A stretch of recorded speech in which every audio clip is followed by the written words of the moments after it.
What's good, man? It's your boy Smoke from OakA. I know y'all not used to see me in front of the camera, but we're doing stuff a little different. We got a OKC legend in the building, so we had to switch it up. Jabee, man, what's good? Appreciate you stopping by. Yeah, thanks for having me. This is cool. Yeah, how you doing? I'm doing good, man. I know it's crazy times.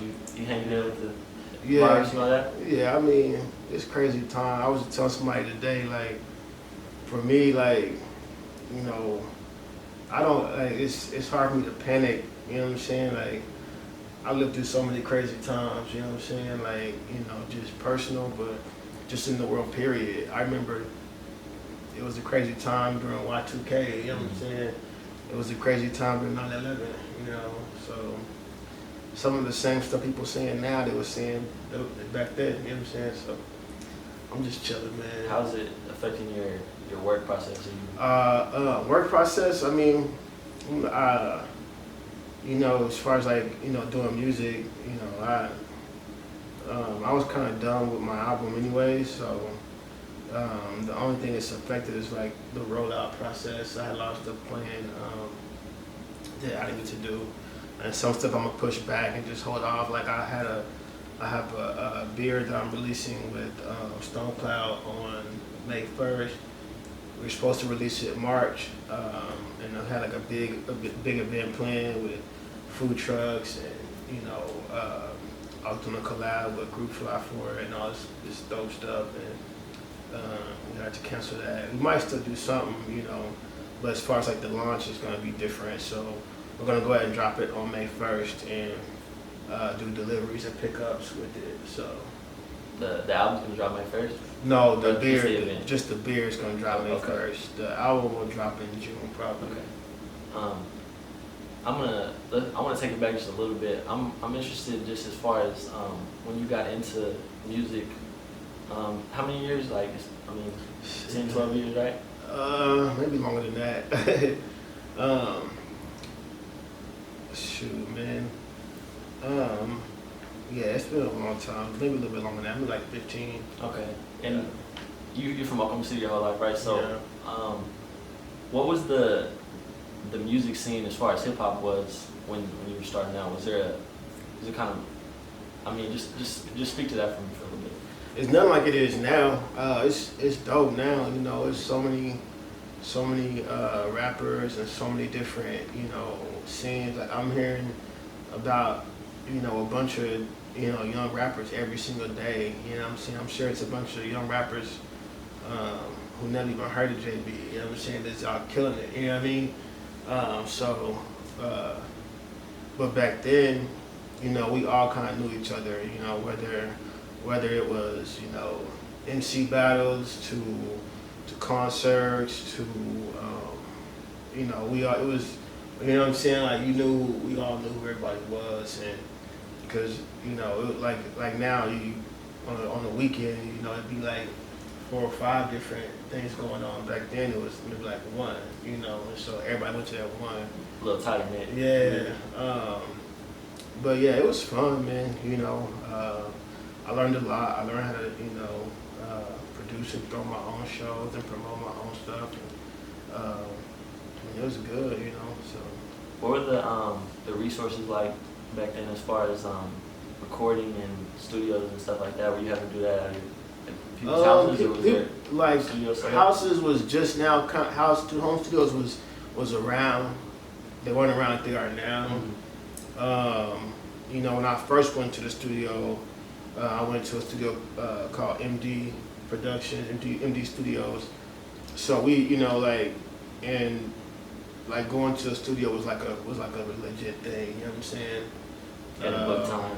You had to book time and, you know, buy a block and stuff like that. You know, we recorded in some houses. People did have setups in their houses, but you know, you probably was doing both. You probably was doing some stuff at somebody's crib and at a studio. You know what I'm saying?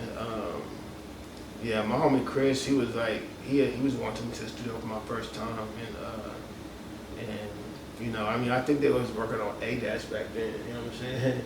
So, but yeah, so, but there was, I mean, like there was home studios and stuff. I remember recording inside my homie's bathroom, you know, in his tub. You know what I mean?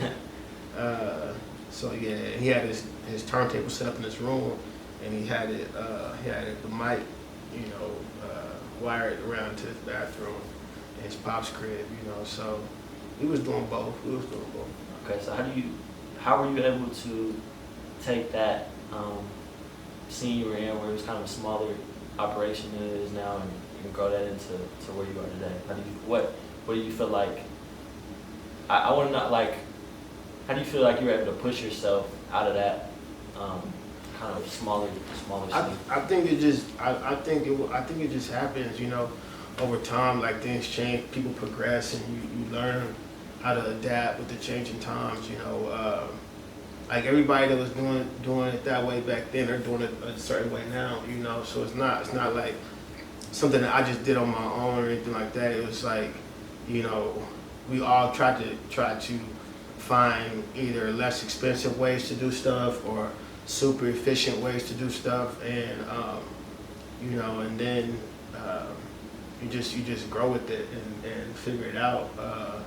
It's I feel like now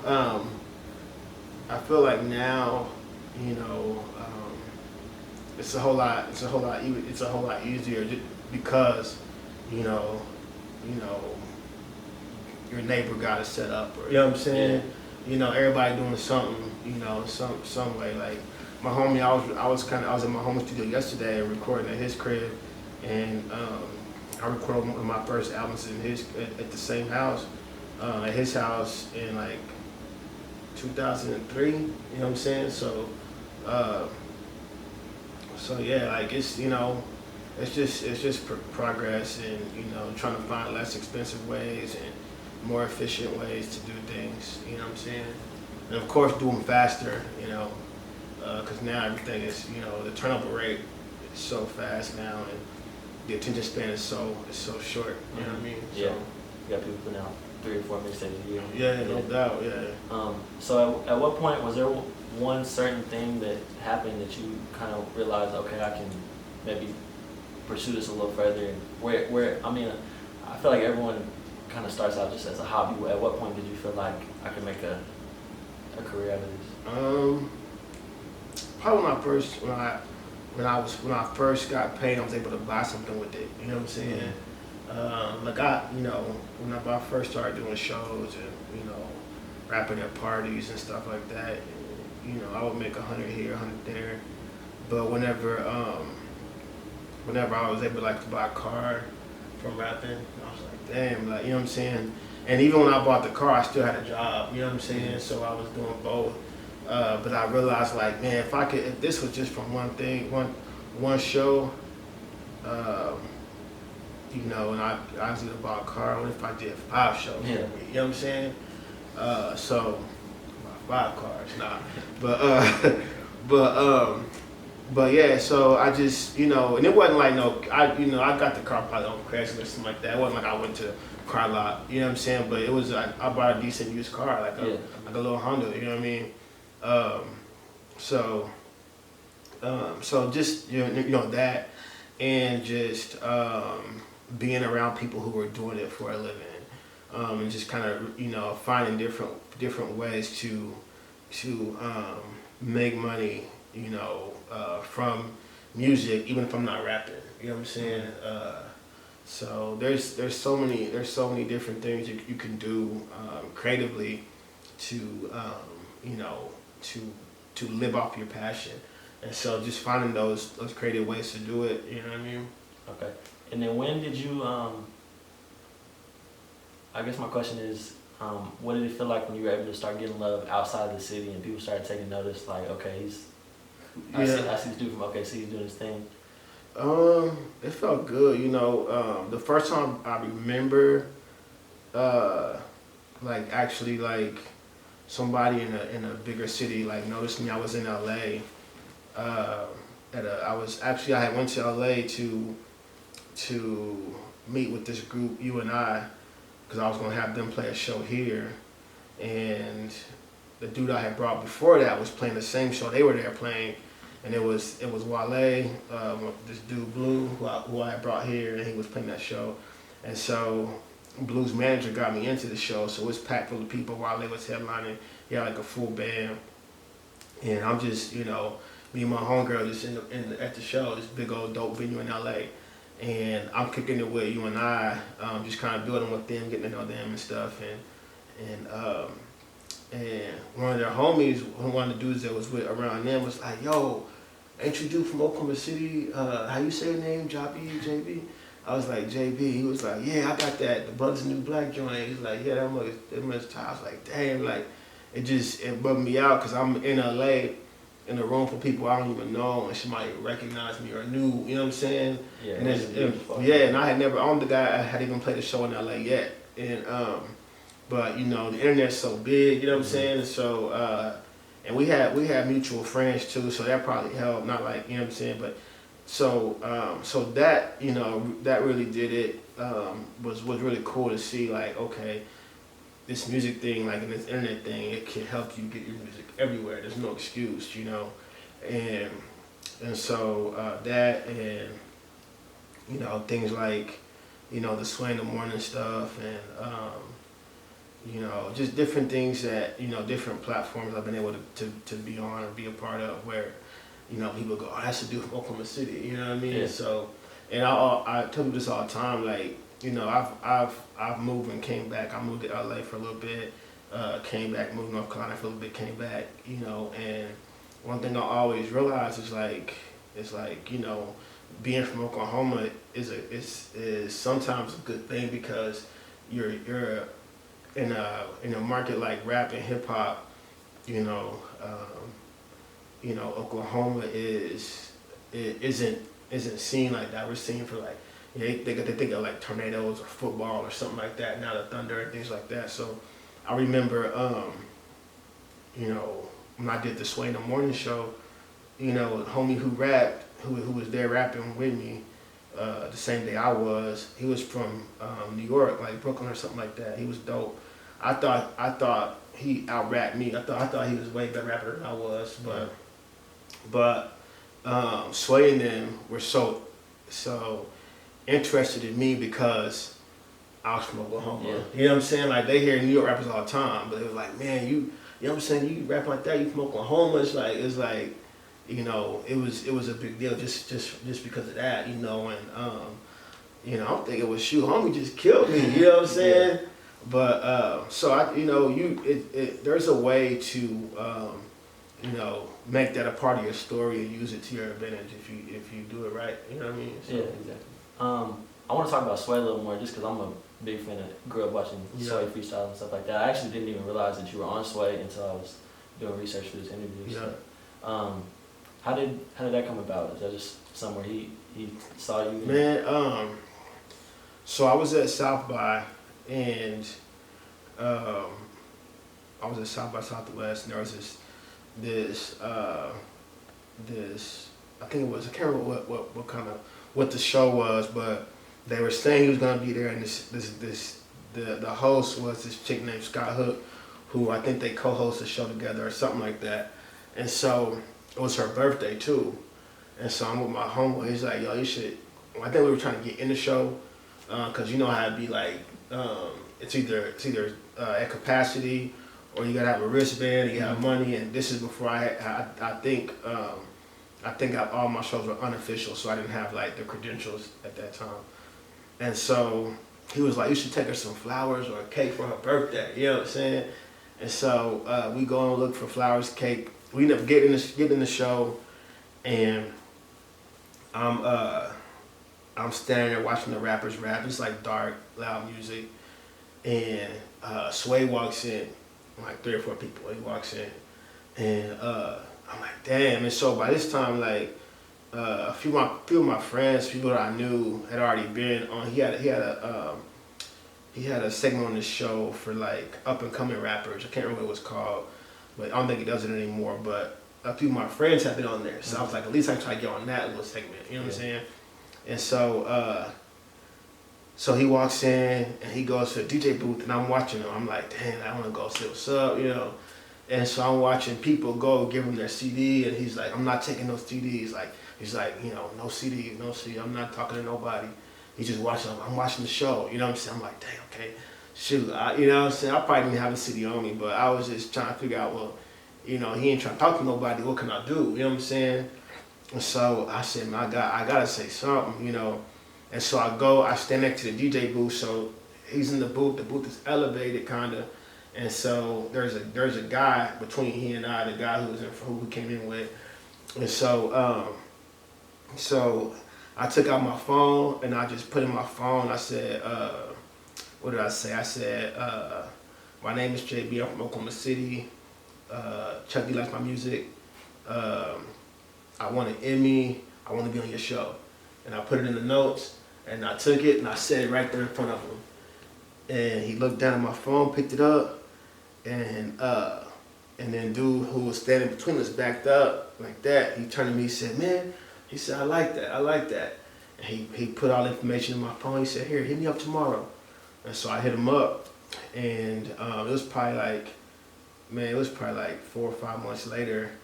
I'm sitting in Oklahoma City somewhere, and I got an email from DJ Wonder, who does his show. He was like, be at this address tomorrow morning. And I'm like, wait, in New York tomorrow? Because it's Thursday right now, you know what I'm saying? Like, tomorrow's Friday. I'm like, there's no way, you know what I'm saying? There's no way. And so I started to email him back and be like, you know, shoot, man, like, can I come in a different day or maybe next week? But it's like a little heads up. Yeah, but who, you know what I'm saying? Like, it's a million rappers trying to get on there. You know what I'm saying? Like, if you ain't going, then they'll just find somebody who feel it, and we'll see you next time. You know what I'm saying? I might not ever get that chance again. So I said, okay, I'll be there. And so you know how it is. Like, maybe not right now because plane tickets are hella cheap, but you know, like to buy a ticket round trip and flying to Oklahoma is expensive anyways, but a round trip the day, you know what I'm saying, I would have to leave that night to be at the studio at 9 in the morning, you know what I'm saying? So it was a really expensive ticket, but I had a month before that, maybe a few months before that, I did the commercial for Kevin Durant, and so I had a little commercial. Yeah. So I had a little bread from that, you know what I'm saying? And so I bought the ticket and I flew out that same day and I was at the studio the next morning. That's dope. Yeah. So, wow. It's just like spur of the moment. Yeah. Okay. Yeah. You talked about Chuck D a little bit. Were you a Public Enemy fan at all, or he just found you? Yeah, he just found me. I was a Public Enemy fan, Chuck D a Public Enemy fan, just out of like, you know, being a student of rap and being a fan of hip hop, you know what I'm saying? Mm-hmm. Like, I knew some Public Enemy songs, you know. I liked the song that he did for He Got Game. I knew about Public Enemy, you know what I'm saying? Like, so I can't say I knew every Public Enemy song. I had their albums, I didn't, you know what I'm saying? But I knew what Chuck D was about, you know what I'm saying? I knew he was about you know, black people. I knew he was you know, somewhat, you know, political and conscious, you know, and as a speaker, and I knew those things as a man. You know what I'm saying? I know those things as a man. You know, so yeah. So I mean, and I guess I was in that sense. I was definitely a fan. I knew he was cool with Pac. I knew that he had done a lot of stuff, you know, touring and stuff with Tupac, who's my favorite rapper. You know what I'm saying? So, you know, off of that, like, you know what I mean? Like, yeah, I was big on Chuck D.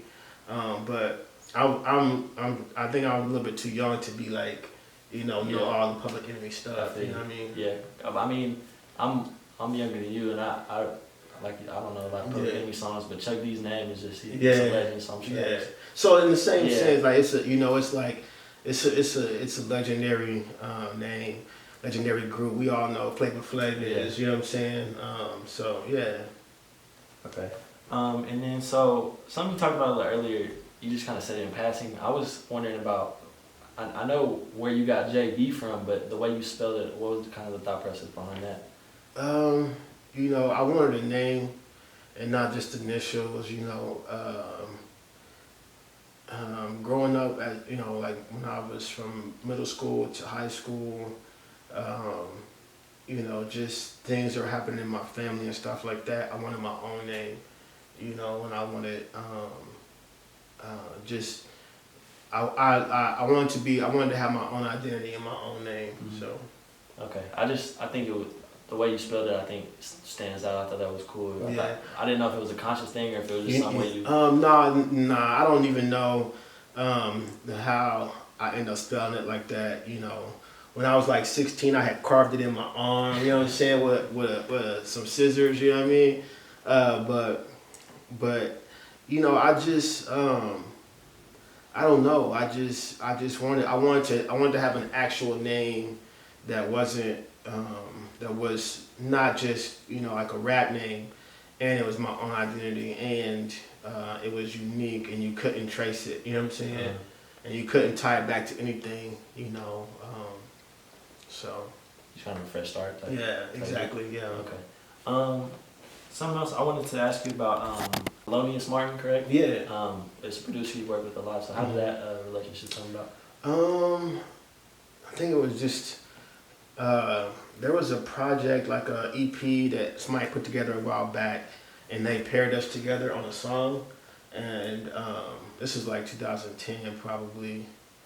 I can't remember. It was maybe been like Two Dope Boys, a blog or something like that, but you know they paired me with him, and so we just started building from there. Okay. And we became, you know, cool, and you know he's somebody I reach out to whenever I I'm needing music or whatever. You know what I'm saying? So yeah, he's a good dude. Okay. So you just he's blew up since then. Yeah. You just like the sound and yeah, and we got a similar vibe. You know, and he knows music really well, and I think that he has that traditional hip hop sound. You know what I mean? Mm-hmm.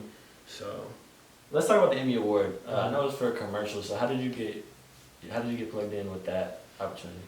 With that commercial, the dude who shot my Stephanie video shot that commercial, and so whenever the advertising agency hired him to do the commercial, they had the idea. I think they had seen like a Common commercial. Mm-hmm. I can't remember if it was like Common or like somebody like that doing. It was something, and you know, Common was doing what Common does, and so they were like, we want this, you know, we want this type of commercial. We want it to be educational, and so you know, I worked with him before on a couple other projects, and so they suggested me for it, and it worked out. You know, I always tell people all the time, like, you know, I did the easy part. Like, you know, they could have had any rapper, I mean, they would have wanted Emmy with it because it was just a dope commercial, a dope concept, you know. And so I'm just happy that they let me be a part of it. Okay. So did the commercial one, the Emmy, right? Correct. Yeah. Okay. So we won the Emmy for writing and performing. So Okay. yeah. All right, and then so what was that project that it was for? Science Museum. Okay. Uh-huh. So that's kind of the transition. You've been able to kind of use your music to branch out. I feel like as much as you're kind of the face of Oklahoma City and hip hop around, I would say, but like you're kind of the face of hip hop because Oklahoma in general is not a hip hop not at place. all. So you've kind of been able to take the role that kind of one of the leaders in that community, right? So what does that mean to you? Is that I don't know, you man. look at it like that at all? No, I never look at it like that because there's so many, you know, because I think because we're in it, we know like there's so many of us, you know what I'm saying? And we're all actively trying to, you know, get to another level, the next level, or accomplish, you know, our dreams and our goals still, you know what I mean? I think for me, man, like my job is just to, you know, to continue to do me and represent Oklahoma. I think the cool thing is that I just love it here so much, and you know, I think this place made me who I am. You know, good and the bad. You know what I mean? And so you know, I don't know. I never, because every time you look up, it's some, you know, there's some new, you know, rapper who is the biggest thing, or you know what I'm saying? Like, so I'm sure somebody else might but like they the face of hip hop in Oklahoma, Yeah. which is fine with me. You know, it doesn't lessen my worth, and me being who I am doesn't lessen their worth. You know what I mean? We just continue to do it, and I think that's what makes us, who we are. You know what I mean? Like that's one thing I always say about Oklahoma, especially our hip hop and our rap music, is that like we're self-taught. We don't have what other cities have. That we don't have, we don't have what Houston has. We don't have what Dallas has. We don't have a Jay-Z or a Nas and like New York has, or 50 Cent or French Montana or ASAP. You know what I'm saying? We don't have a Kendrick or a Game or people that Cali have. We don't have that. Like we look to ourselves. You know what I'm saying? We teach ourselves this shit. You know what I'm saying? It's on us. Like we learn from each other, and we're self-taught. So we don't, everything we know we either learned on our own or we learn from each other. You know what I'm saying? So if I can be somebody like that, to help the next rapper and the next person or my peers or whoever, then yeah. But like I don't know if I'm the face or anything like that. I just think, man, like we all have a role to play in this, and it's important that we play our shit. You know what I mean? Yeah, I didn't mean to. It is. No, I get it. No. I hear it all the time, but I think that because we don't have a hip hop market, because we aren't known for it, and I've been able to do things and be on certain platforms and kind of branch out, and see a different side of the game. You know what I mean? Then it's different. But yeah, I mean, like for me, like I look at people like Nitro like that. You know what I'm saying? Like to me, like he's gone to places that I haven't been. You know what I mean? So done things I haven't done. So, but yeah, man, I love it. I think there's room for everybody. I know you said you talked about how much pride you had in Oklahoma and Oklahoma City. I know you worked with the mayor a little bit. You've done some stuff like that. Would you ever want to get into formal politics? Or? People always ask me that, and no, I don't know, simply because like I feel like my voice is the most valuable whenever I don't have to answer to nobody. You know what I'm saying? I don't have to worry about, only thing I worry about is people not buying my music or not coming to my shows. You know what I'm saying? And that's like normal. That's any day. You know what I mean? So if I can just use my voice and not worrying about like who's giving me money for my campaign, or you know what I'm saying, or I'm on this board so I can't say this, or I'm what I mean, like I don't want to worry about none of that. Like I want to be able to talk shit. I want to be able to to just be who I am and speak my mind and not worry about the political climate and not worry about pissing off this side or that side, or I gotta be bipartisan or none of that stuff. I want to just speak my mind and not worry about any of that and be able to mess up, you know what I'm saying, and all that. I think that sometimes whenever you get into politics, you aren't able to do that. Like I text and say things to the mayor that and he says things to me that what I'm saying, like he probably couldn't even say, because you know what I'm saying, because you know what I mean. There have been things that I said on Twitter and stuff like that. He's like, man, if you didn't say it like that, I could have retweeted it. You know what I mean? But I say it that way for a reason. You know what I mean? So, because it's who I am. So I don't ever want to feel like that. I ever want somebody to feel like they can't fuck with me because of that. You know what I'm saying? I feel you. You don't want to push any agenda that you don't feel okay. You taught at ACM, right? Also, you taught at class there? Yeah. So it was like a hip hop studies? Yeah, hip hop studies. I did 3 semesters, 3 years. It was fun, man. I'm supposed to go back in the fall, so we'll see how it goes with the enrolling and stuff like that. But ACM is a great school, a great program. But I felt like they felt the same way. They felt like when it came to like urban and hip hop music, they didn't really have much to offer, and they wanted to, you know, and so one of the classes they wanted to do like a hip hop studies class, and not only talk about hip hop history and educate people on hip hop history, but also like current events and things like that. So we did everything from hip hop history to hip hop politics, fashion, everything.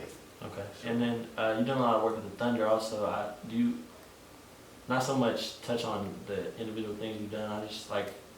I feel like, I mean, it's not just my opinion, it's almost fact. Like the Thunder being in Oklahoma has helped the state grow a lot and be seen on a bigger stage. So can you just talk about kind of the growth you've seen since the team came to the city? I've seen, there's been a lot of growth. I think that there's been a lot of growth as far as culturally, especially with, basketball, but also just, the idea of bringing people together, you know what I'm saying, in different cultures. That's been really cool to see. One thing I will say, like, there's one thing not so much anymore, but for whenever they first came for a while, it was like, every party flyer, every event you had, and if it was gonna be cracking, you had to have one of them there. You know what I'm saying? Or like, special invited guest, James Harden. You know what I mean? It's like, man, he ain't even gonna be there. You know what I'm saying? But my, what I think I guess why it aggravated me so much, because like we have been doing events and parties and never needed a Thunder player to show up, so why you need it now? You know what I'm saying? But I think we've got out of the celebrity of it, and we're kind of like just enjoying like having a team, and which is cool. But yeah, I don't know, man.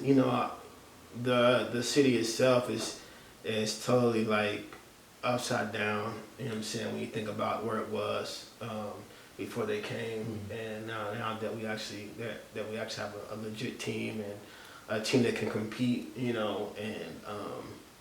and yeah, I think it's dope, man. It's opportunities for people. You know what I'm saying? Like, it's been tremendous for me. You know what I'm saying? Like, it's been great for me. So yeah, I dig it.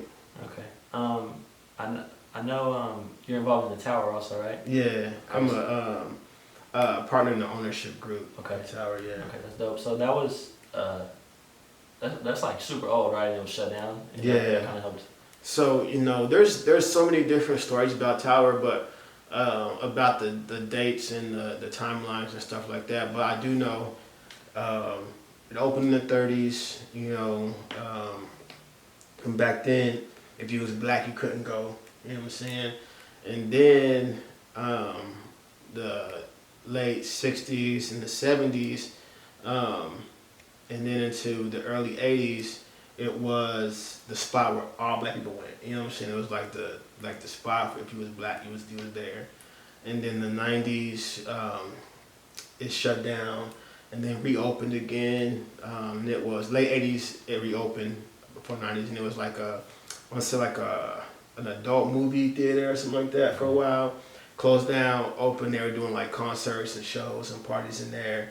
I think one of the last people were rented out for different things. I think the last because people say that like 89, but I remember going and seeing things in there and concerts in there like in like 99, I think, like 98. You know what I'm saying? So so it was, you know what I mean? Like, yeah, it's definitely been in the city, and it's a staple and a historic piece of our city. But every time I run somebody, like, ain't you one of the owners of the Tower? Like, they got a story about them or their grandma, their mama. Yeah. You know what I'm saying? And so it's just a dope thing to be a part of, and I'm excited to get the doors back open and start, bringing shows through there again. Were artists always coming up from City hip hop artists, or is it? Yeah. I got homies who I was talking to somebody the other day, one of my homies, Jabee, He's a DJ. Touring artist. I mean, Yeah. He was telling me that they brought like NWA here, like in 80 something. Really? Yeah, and another homie who's way older, they saw Run DMC here, and then Chuck D was saying he came to Oklahoma on tour with Tupac, and Tupac got into a fight here with somebody, and I remember hearing about that growing up. Too Short, I remember Too Short got into it with somebody here, but yeah, I mean like, the first big concert I remember seeing here probably was like Jay-Z, but that was like 2003. But even before that, like, you had Atmosphere's been here. I brought Blue in '08.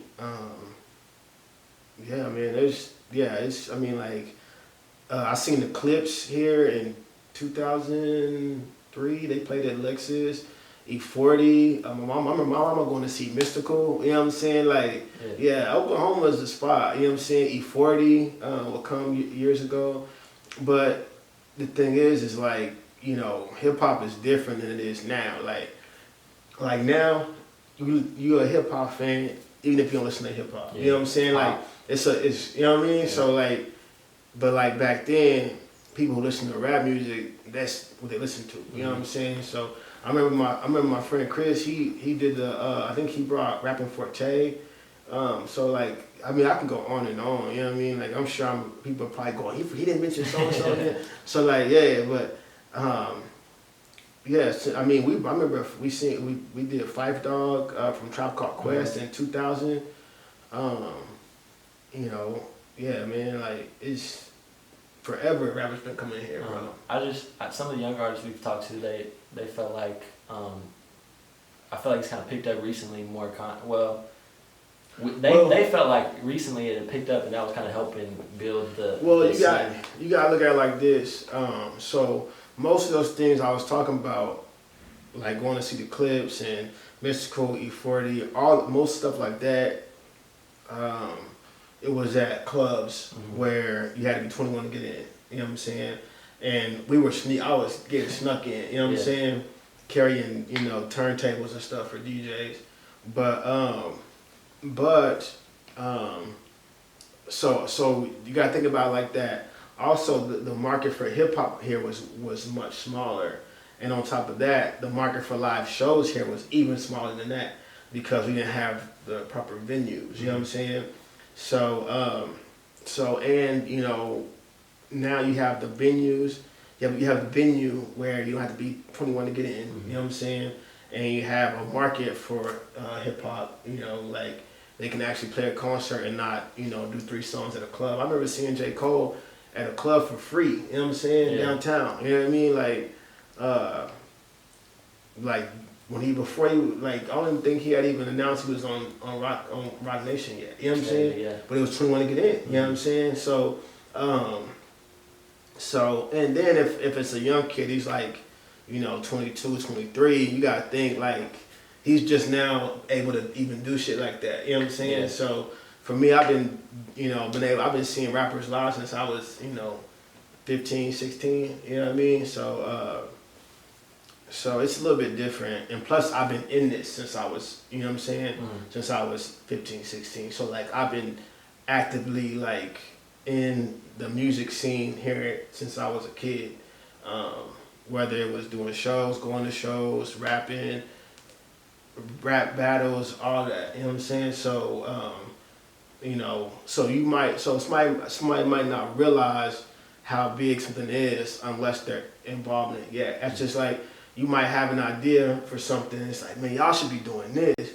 And it's like, actually, you've been doing that already. You know what I'm saying? But you wasn't involved. Just because you didn't see it, don't mean it wasn't already happening. You know what I mean? Like, you might have some bright idea for something, but just because, you wasn't doing it already don't mean it wasn't already being done. You know what I mean? So there's a bunch of different ways to look at it, but I think definitely because there is the venues. You have Jones, you have Tower, you have Criterion, you got Chesapeake, but before we didn't we didn't really have those options, and you have to think about, I think about the artist, and their capacity to, fill a room. You might have an artist that can,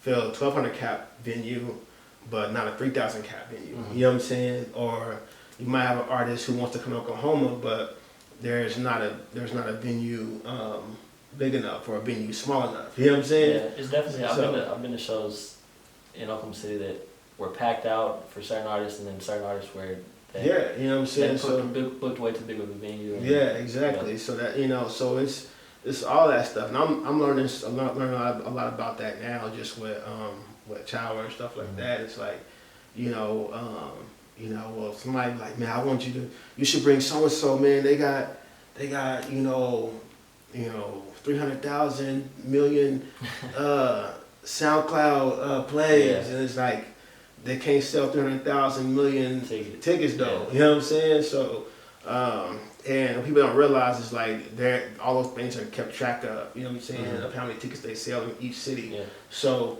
just what I'm saying, and we share that information within like agents and stuff like that. So it's like, well, yeah, he got 3 million plays on SoundCloud, but he only sold 25 tickets in Dallas, last month. So we know Dallas is a way bigger market than Oklahoma. So he'll probably sell 15. Yeah. You know what I'm saying? So. I know we've kind of touched on it a couple of times. How do you feel like the state of hip hop music in Oklahoma is right now, as opposed to whenever you started? I think that is way better.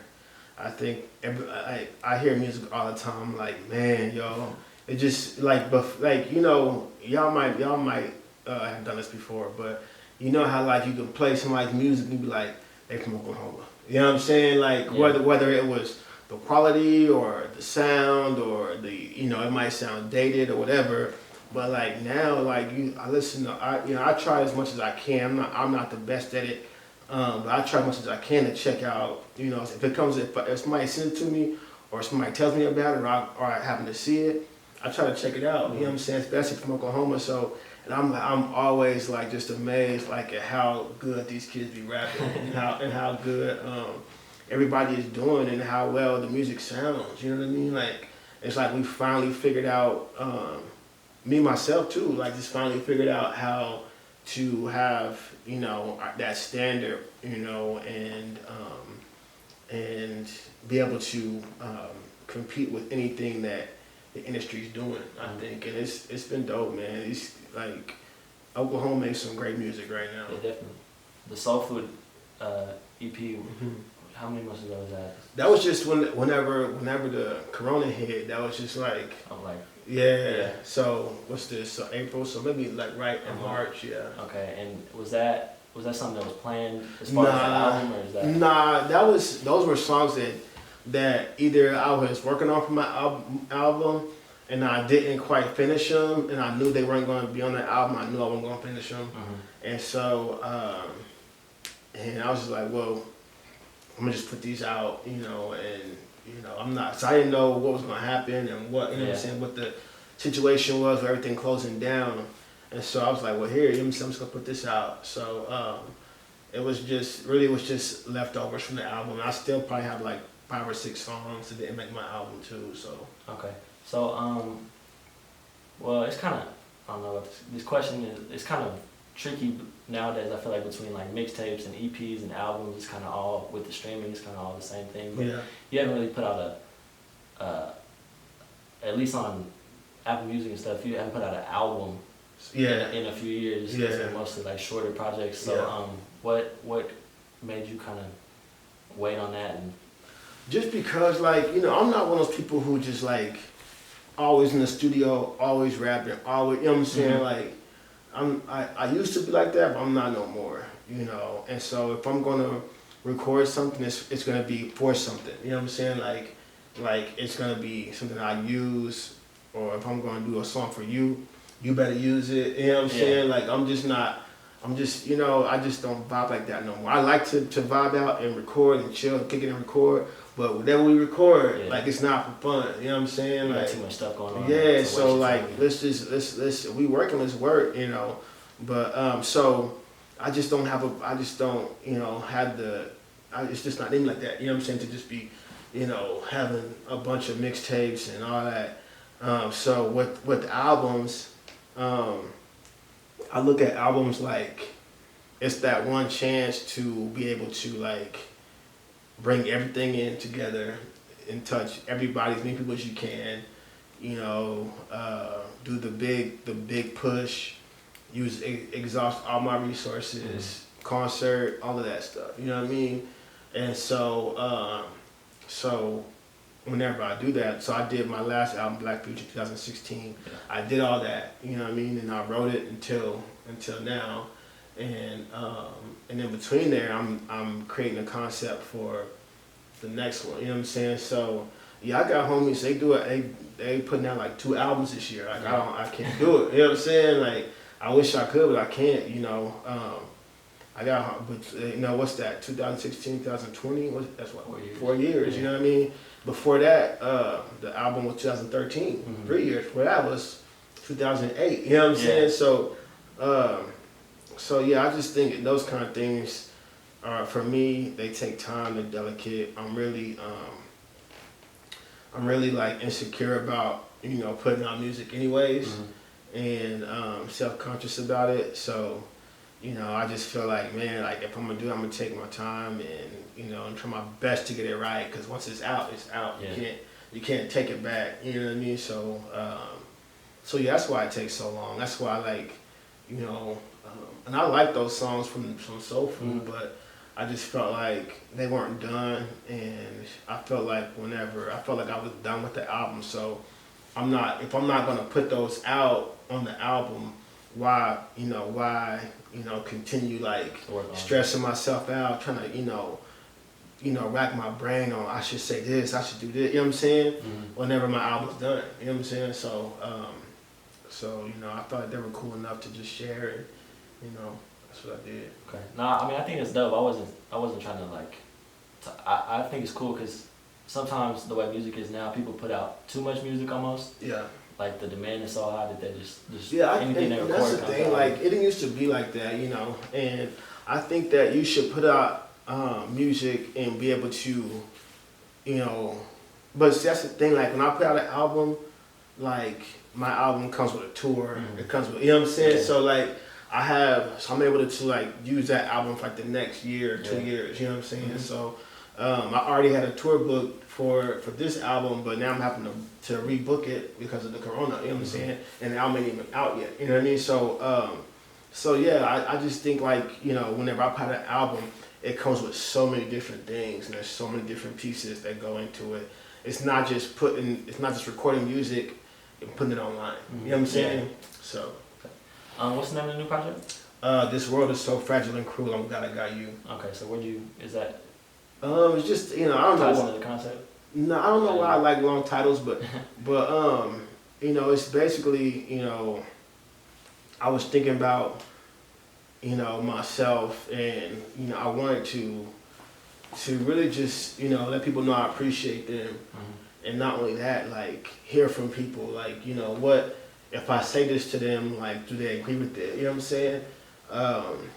So it was a little bit of that, but also just saying like, man, like whether it was a positive impact or a negative impact, good or bad, like on my life, like you made me who I am. You know what I'm saying? Whether you spit in my face or what I'm saying, gave me a hug, you know what I mean? Like whatever happened, that interaction helped shape me for the next time. You know what I'm saying? So I'm glad I got you. Thank you. You know what I mean? And not only that, but so people can buy into it. I like to, whenever I create titles of music and albums especially, I like to have titles people can buy into and they aren't shaped around me. You know what I'm saying? Because I mean like, and for somebody to be like, well, like if I'm gonna market it and push it, I don't want it to be shaped around who I am. I want to do something people can cling onto and relate to, not just because I'm associated with it. You know what I mean? So. And so we're recording this Friday, 24th, you put out a single yesterday, right? Mhm.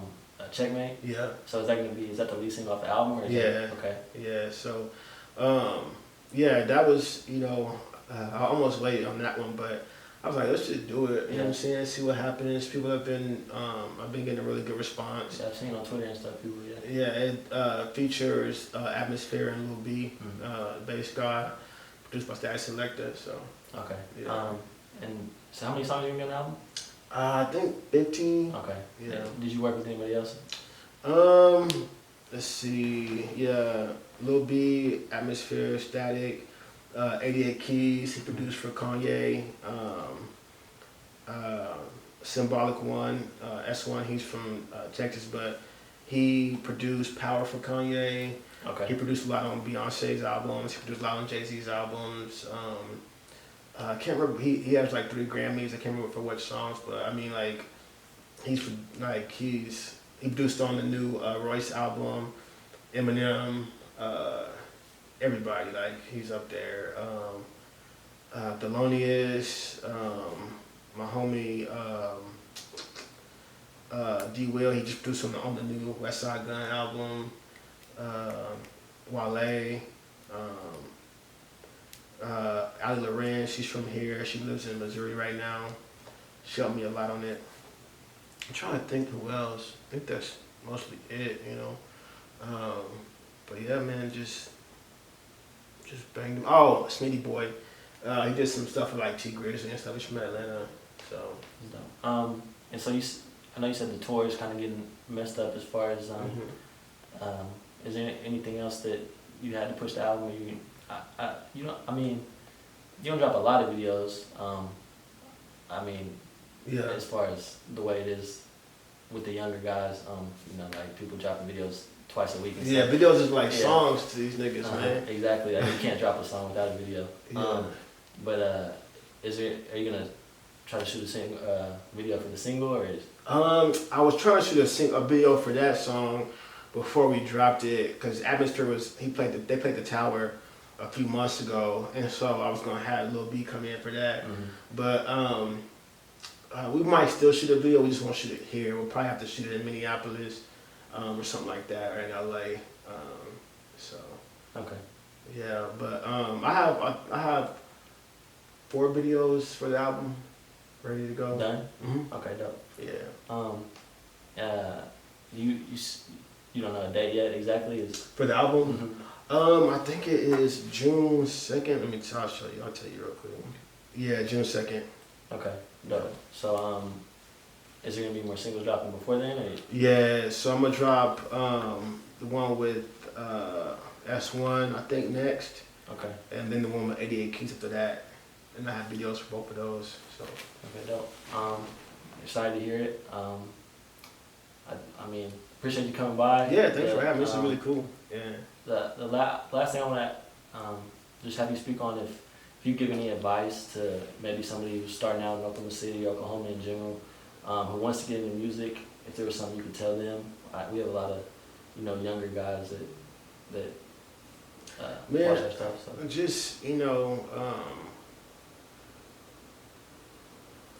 just be honest. You know what I'm saying, and just keep trying, man. You know what I'm saying, like. People always hit me up, for advice or for, what should I do with this? I'm just like, I don't, the thing is like, man, like, I don't know. I don't have all the answers. I don't have, you know what I'm saying? Yeah. But, cause it's all subjective. You know what I mean? Like what works for me may not work for you. You know what I'm saying? But I do know that, if you're prepared, you know what I mean? Mm-hmm. If you're dependable, just like basic, like human, principles, you know what I'm saying? If you have integrity, you know what I'm saying? If you have, like those things are what, and be creative, you know what I'm saying? Like I never would have been on Sway had I not thought creative, you know what I'm saying? You know what I mean? Like that was a creative way to talk to them, just, and don't rely on what worked for somebody else, you know what I'm saying? Like, cause what worked for so-and-so may not work for you. Keep going, keep trying different things, cause I think that you know, music and the way things happen should be organic. You know what I mean? It's not. There's no perfect formula for. There's no recipe. You know what I mean? Like so. That's dope, man. Like I said, I appreciate you sitting down with us. Be looking out for the new album in a second. We're excited to hear it, man. Appreciate you. Thank you, my brother. Yeah.